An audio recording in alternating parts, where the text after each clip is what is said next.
So I got this story from Philly.com about a state Democrat who was accused of assault and is now suing the woman who accused him. So this video isn't necessarily just about this one story. I have another story that I want to talk about too, and it's more about the overarching idea. This one says, woman says crowd laughed, cheered when man punched her and friend in $6 hot dog dispute downtown. I don't think violence is bad for the most. I have no idea why this guy punched this woman. But let's start with this story, and then I want to talk about the overarching idea. On my main channel, I addressed the backlash, the backfiring of Me Too. And here we can see two stories that kind of lend itself to this idea of why people are kind of recoiling over the Me Too movement. So, and not just Me Too movement, but like the idea of general feminism. Senator Daylin Leach sues woman accusing him of assault and two Me Too activists. Leach is a Democrat from Montgomery County, contends that Cara Taylor, along with two Philadelphia area women, have defamed him by peddling what he calls a fictional 1991 encounter of assault, including in online forums. He is seeking at least $50,000 in damages, according to a copy of the suit filed Monday morning in Common Pleas Court in Philadelphia. The three defendants have sought to achieve their goals by seeking to exploit for their own malicious purposes an important political movement in order to broaden the audience of their false claim among a trusting, unknowing, and unsuspecting public, to wrongfully mobilize and incite unwitting accomplices against plaintiff, and to inflict maximum harm on plaintiff and his family based on accusations they know to be false, Leach contends in the suit. So I brought this up in my main video where I said, Me Too has inspired some malicious actors to latch onto the movement to gain for themselves. I don't know if these women are telling the truth. I don't. And in our system, the innocent, the accused are presumed to be innocent. Thus, I'm not going to accuse this man of wrongdoing, especially when we're going back to 1991. So what's the story then? Some women accuse a guy of doing something, of committing a crime against them, a terrible crime. It's awful. I don't know if we can prove something that long ago. Do we have evidence? Right now, all I know is that they're making the accusation, and this guy is accusing them of defamation. Thus, it is a story where we can see some people will side with the man and some people will side with the woman. All that will breed from this is distrust.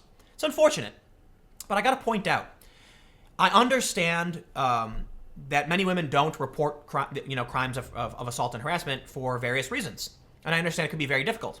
But you have to recognize, when you wait how many decades before you come forward with these charges of assault, people aren't going to believe you. And, when it came to Bill Cosby, there's a lot of women who are saying things like, how many women need to come forward before people start taking it seriously? It's like, well, listen, it is a decent amount of women for one reason. You can't have a bunch of women all come out at the same time alleging decades ago something happened. If one woman does it, people are going to be like, how long ago was this? Granted, there is a point at which you have enough women and you're like, okay, Bill Cosby, there must be a pattern here, because all these women likely aren't lying. However, in my opinion, you still need to prove beyond a reasonable doubt.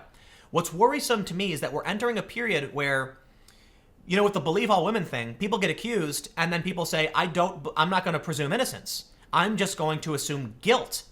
And that's really, really dangerous. Because, as I've explained before, if you are satisfied locking up the first person accused and you don't investigate and you don't presume innocence, the guilty person actually gets away. Like with Brett Kavanaugh, they said, oh, he did it, we know he did it. Okay, well, hold on. What if he didn't? Okay, where's the investigation? But I know the Republicans are the ones saying no to the investigation, but think about this. It was 30 years ago or whatever, so I think the whole thing is like, look, I'm sorry. What are you going to do?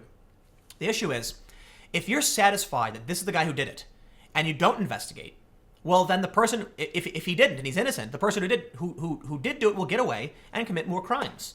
So the point I was trying to make in the beginning with these two stories is that what this will do is going to breed distrust, and it's going to make people, you're going to have feminists saying, oh no, oh gosh, but you're going to have men who are going to be saying, I am not getting involved with women. The Me Too backlash is resulting in men who don't want to mentor women, but there's another ramification of this, and that brings me to this other story. This video was going around showing a man punching these women. I have no idea why or what happened, but nobody did anything to help, and he socked these women in the face and then ran off. I gotta be honest, I also would not intervene. I wouldn't. I don't want to get sued. I don't want to be involved. And if I did try to intervene, the cops would arrest me too. Plain and simple, I don't have anything to do with it. And you don't know who they are or why they're fighting, and you don't know if it's the woman who started it. Now, there's going to be a lot of people who are going to say something like, oh, but men shouldn't hit women, therefore that you should always defend the women. Look, we're not at that time anymore. That time has come and gone. We're in the era of equality. And that means if I see people fighting, I got nothing to do with it. Think about it this way, too. If there were two dudes fighting, and one guy's 5'7" and one guy's 6'3", would you intervene to protect the small guy? What if the small guy was a rapist, and the big dude was trying to stop him? So we're at a point now where nobody wants to jump the gun, but also people don't want to get involved because, let's say you do get involved, and you help the wrong person. Maybe you want to break the fight up. Okay, that's fine. But what happens then if the woman says you were involved in, why, I just would not want to be involved in that. You know what I mean? I don't want to get sued. I don't want to get arrested. I don't want to give a statement. Just leave me out of it. I don't know why you're fighting. But let's read what happened here.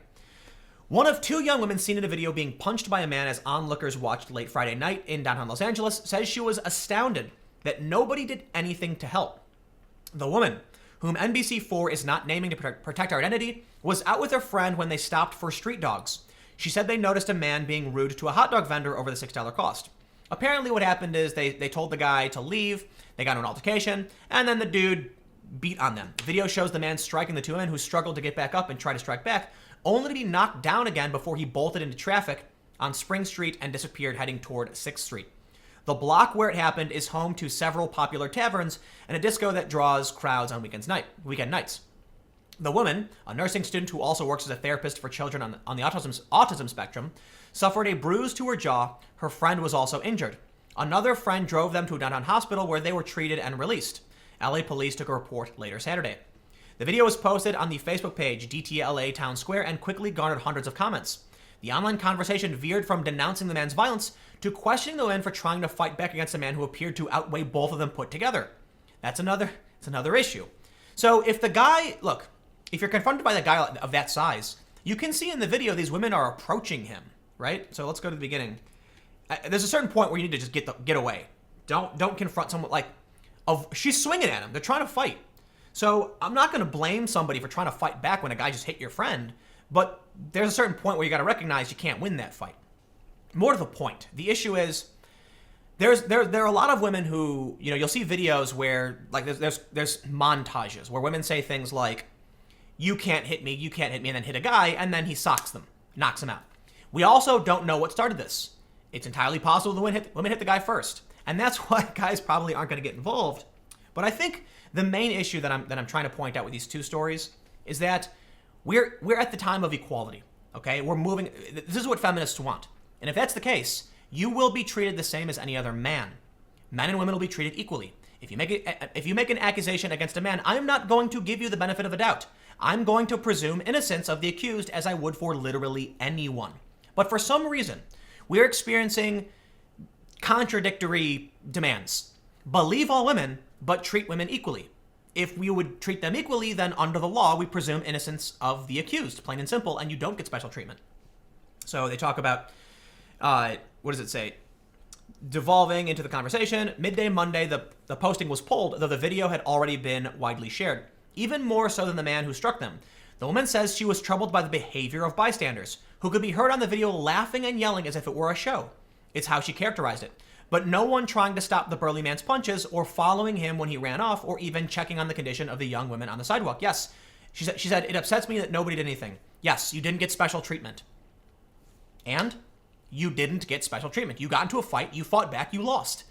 The point I was bringing up earlier, if it was a small guy, would he be upset that no one came to defend him? No, just because you're a woman doesn't mean that someone will be there to protect you.